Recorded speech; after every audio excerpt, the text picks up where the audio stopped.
ഭാഷയുടെ രൂപീകരണവുമായി ബന്ധപ്പെടുത്തിയുള്ള ഒരു ബേസിക് ക്ലാസ്സാണ് ഇന്ന് അവതരിപ്പിക്കുന്നത്. വളരെ പ്രധാനമായിട്ട് മലയാളം ഭാഷ പഠിക്കുന്ന കുട്ടികൾ സ്വരങ്ങൾ മനസ്സിലാക്കുമ്പോൾ തന്നെ മനസ്സിലാക്കിയിരിക്കേണ്ട ബേസിക്കായിട്ടുള്ള ഒരു കാര്യമാണ് ചിഹ്നങ്ങൾ. അ, ആ, ഇ, ഈ, ഉ, ഋ, എ, ഐ, ഒ, ഔ, അ. ഈ എല്ലാ സ്വരാക്ഷരങ്ങളിലും ആ ഒഴികെ ബാക്കി എല്ലാ സ്വരാക്ഷരങ്ങളിലും ചിഹ്നങ്ങൾ ആവശ്യമാണ്. ആ ചിഹ്നം, ഇ, ഉ, ഋ, എ, ഐ, ഒ, ഔ, അ. ഇവയുടെ ചിഹ്നങ്ങളും ഇവിടെ കൊടുത്തിട്ടുണ്ട്.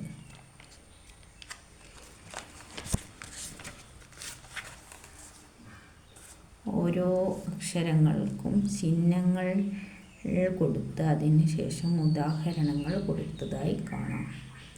ആ എന്ന സ്വരാക്ഷരത്തിന് ചിഹ്നമില്ല. ആ, കാട്. ഉദാഹരണം: ചാടി, വാടി, പാടി. ഇവയിലെല്ലാം ആടെ ദീർഘചിഹ്നം കൊടുത്തിട്ടുണ്ട്. ഇനി ഈയുടെ ചിഹ്നം ഇവിടെ കൊടുത്തിട്ടുണ്ട്. എക്സാമ്പിൾ: ചിരി, വടി, അരി, കരി.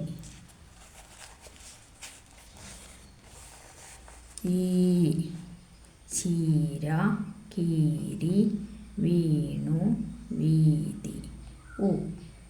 കുട, കുട്ടി, ചുറ്റിക, മുല്ലപ്പൂവ്. പൂവ്, പൂരി, പൂജ, പൂക്കൾ.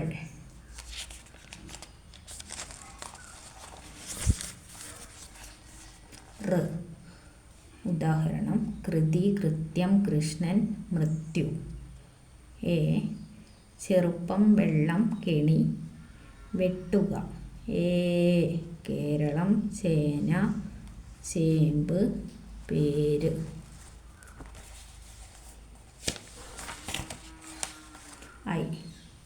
കൈ, തൈ, പൈതൽ, കൈലാസം, ചൈന. കൊല്ലം, കൊമ്പ്, പൊതി, പൊടി. കോട്ടയം, കോവളം, കോണി,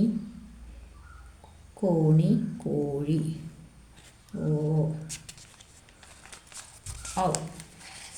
കൗതുകം, കൗമാരം, കൗസ്തുഭം, കൗസല്യ. വരാം, മരം, പണം, മണം, പോകാം. ദുഃഖം. കൂടുതലായി ഈ ചിഹ്നം യൂസ് ചെയ്യുന്നത് സംസ്കൃത ഭാഷയിലാണ്. ചിഹ്നങ്ങൾ അക്ഷരത്തോടൊപ്പം വളരെയേറെ പ്രാധാന്യമുള്ളതാണ്. ചിഹ്നങ്ങൾ അക്ഷരങ്ങളും ചില്ലക്ഷരങ്ങളും സ്വരാക്ഷരങ്ങളും വ്യഞ്ജനാക്ഷരങ്ങളും ചിഹ്നങ്ങളും എല്ലാം നല്ല രീതിയിൽ ഹൃദിസ്ഥമായി കഴിഞ്ഞാൽ മാത്രമേ മലയാള ഭാഷ നമുക്ക് തെറ്റുകൂടാതെ പ്രൊനൗൺസ് ചെയ്യാനും എഴുതാനും സാധിക്കുകയുള്ളൂ. ചെറിയ പ്രാഥമിക ക്ലാസ്സുകളിൽ ഇത് ഈ അറിവ് ഹൃദിസ്ഥമാക്കേണ്ടതാണ്. ഇതിന് കൂടുതൽ എക്സാമ്പിൾ നിങ്ങൾ കുട്ടികൾ കണ്ടെത്തി ട്രെയിൻ ചെയ്യുകയാണെങ്കിൽ മലയാള ഭാഷയിൽ അക്ഷരത്തെറ്റ് വരുത്താതെ നിങ്ങൾക്ക് കൈകാര്യം ചെയ്യാൻ പറ്റുന്നതായിരിക്കും. ഈ വീഡിയോ ഇഷ്ടപ്പെട്ടാൽ ലൈക്ക് ചെയ്യുകയും കമൻറ്റ് ചെയ്യുകയും സബ്സ്ക്രൈബ് ചെയ്യുകയും ചെയ്യണേ. Okay, thank you.